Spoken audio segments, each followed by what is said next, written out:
Cette vidéo est la quatrième d'une série consacrée au chapitre d'économie, intitulée Qu'est-ce que la monnaie et comment est-elle créée? Et elle vise à répondre plus précisément à la seconde des deux questions posées en titre de ce chapitre, comment la monnaie est-elle créée? Plus précisément, cette quatrième leçon vise à traiter le deuxième objectif d'apprentissage qui nous est assigné par le programme, comprendre comment le crédit bancaire contribue à la création monétaire à partir du bilan simplifié d'une entreprise et de celui d'une banque. Nous savons ce qu'est la monnaie. À travers la nuance apportée à la fable du troc, nous savons aussi d'où vient la monnaie, quelles sont ses raisons d'être qui tiennent aux fonctions sociopolitiques et économiques remplies par la monnaie. Mais comment, concrètement, est-elle créée? Répondre à cette question suppose de battre en brèche une préconception, une idée reçue que nous avons toutes et tous à propos des banques commerciales. Les banques qu'on appelle également les banques de second rang en économie. Commençons par ce petit point de vocabulaire. Le Crédit Mutuel, LCL, le Crédit Agricole, la BNP Paribas, la Banque Postale, tous ces établissements sont ce que nous nommons des banques commerciales ou des banques de second rang, par opposition aux banques centrales, dites également banques de premier rang, qui sont, et c'est la première définition sommaire que nous retiendrons à leur propos, qui sont ces banques, des banques commerciales. La banque centrale, c'est la banque des banques. En zone euro, la banque de premier rang, la banque des banques, c'est la BCE, la Banque centrale européenne, dont le siège est à Francfort. Revenons à nos banques de second rang. HSBC, la Banque Postale et consorts. Ces établissements, ils exercent différentes activités, dont les deux principales sont certainement le fait d'octroyer des crédits aux ménages et aux entreprises, d'une part, et le fait de mettre à leur disposition des supports d'épargne, d'autre part, des livrets bancaires, des assurances vie, des plans d'épargne en actions, etc. Supports d'épargne dans lesquels les agents économiques, les ménages et les entreprises dites non financières, supports d'épargne dans lesquels ces agents économiques déposent des stocks de monnaie. Une banque reçoit donc des dépôts et octroie des crédits. Et ça, vous le saviez très certainement. Ce que l'on sait moins en revanche, ce que l'on sait d'autant moins si l'on n'a pas suivi de cours d'économie, c'est que les banques commerciales, les banques de second rang, ne prêtent pas les sommes qu'elles ont en dépôt. Pour le dire de façon extrêmement simple, quand monsieur Y vient demander un crédit à la banque Z, cette banque ne prélève pas la somme demandée sur le compte d'un autre client, par exemple le compte de madame X, pour la verser cette somme sur le compte de monsieur Y. Pour créditer le compte de monsieur Y du montant du prêt qu'il a souscrit auprès de son établissement, la banque Z, elle va créer de la monnaie. Ce processus, il surprend souvent les élèves, mais il est extrêmement simple à comprendre. Entendons-nous sur un point avant de développer le raisonnement. Nous sommes bien d'accord que si vous étiez à la place, de Madame X, vous refuseriez de voir votre compte bancaire être ponctionné de 10 000 euros au seul motif qu'un autre client de votre banque, Monsieur Y, veut un crédit de 10 000 euros. Cela n'est pas possible. Prélever une somme sur un compte pour la créditer sur un autre, cela ne se fait pas. Alors, que se passe-t-il quand Monsieur Y demande un crédit à la banque Z?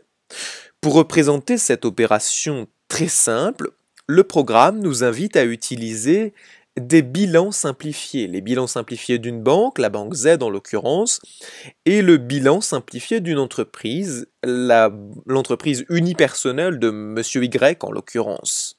Imaginons que Monsieur Y soit plombier. Il a besoin de 10 000 euros pour s'acheter un camion utilitaire. Il ne dispose pas de ces 10 000 euros et il décide donc de souscrire un crédit auprès de sa banque, la banque Z. Présentons d'abord les structures des bilans simplifiés de nos trois agents.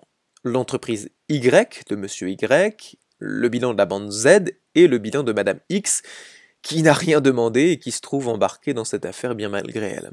À l'actif à gauche, nous trouvons les emplois d'un agent économique, un élément positif du patrimoine de l'agent. C'est ça l'actif, c'est ce qui lui appartient. Au passif, à droite du tableau de bilan, nous trouvons les ressources d'un agent économique. La ressource, c'est le moyen de financement par lequel il a obtenu, cet agent, l'actif. Et nous pouvons dès lors reformuler les choses ainsi. L'actif, c'est l'utilisation, l'emploi du financement. Le passif, c'est l'origine, la source, la ressource de financement. L'actif, c'est ce qu'on a en tant qu'agent économique. Le passif, c'est ce d'où vient ce qu'on a et éventuellement ce qu'on doit pour avoir ce qu'on a. Reprenons notre situation. Monsieur Y veut souscrire un prêt de 10 000 euros pour acheter un camion utilitaire. Imaginons que la banque Z donne son accord pour cette souscription. La première opération qui s'effectue, c'est que l'actif du bilan de l'entreprise Plomberie Y est crédité de 10 000 euros. Ça y est, notre plombier dispose de 10 000 euros. Il va enfin pouvoir acheter son camion utilitaire avec cette somme. Mais, comme l'énonce l'avertissement dans les publicités que vous entendez à la radio ou à la télé, attention, un crédit vous engage et doit être remboursé, c'est l'avertissement. Eh bien, un prêt, un crédit, ce n'est pas un don. Donc, symétriquement, à l'inscription du 10 000 euros, du plus 10 000 à l'actif de l'entreprise Y, de l'entreprise à l'actif du bilan de Monsieur Y, un plus 10 000 s'inscrit au passif de la plomberie Y. Monsieur Y, il va devoir rembourser la somme prêtée, sans parler des intérêts de ce prêt. Du côté du bilan bancaire, du côté du bilan de la banque Z, un plus 10 000 est inscrit au passif de la banque. 10 000 euros, c'est ce que la banque doit verser à Monsieur Y après la signature du contrat d'emprunt. Et symétriquement, un plus 10 000 est inscrit à l'actif du bilan de la banque, car en accordant un prêt de 10 000 euros à la plomberie Y et à Monsieur Y, la banque Z se crée un élément de patrimoine positif dans le futur, à travers la somme que devra absolument lui rembourser Monsieur Y, 10 000 euros, toujours sans évoquer les intérêts de cet emprunt.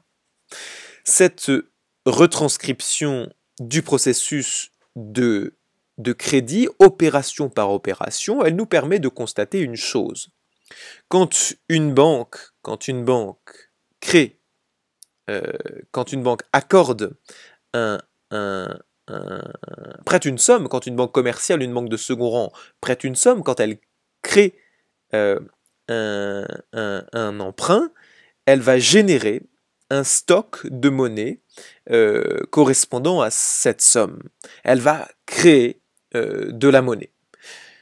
La création monétaire, ici, elle se fait, on dit ex nihilo, une création à partir de rien. La création monétaire opère par un jeu d'écriture et elle s'opère d'une façon tout à fait opposée à celle que nous avions envisagée au début.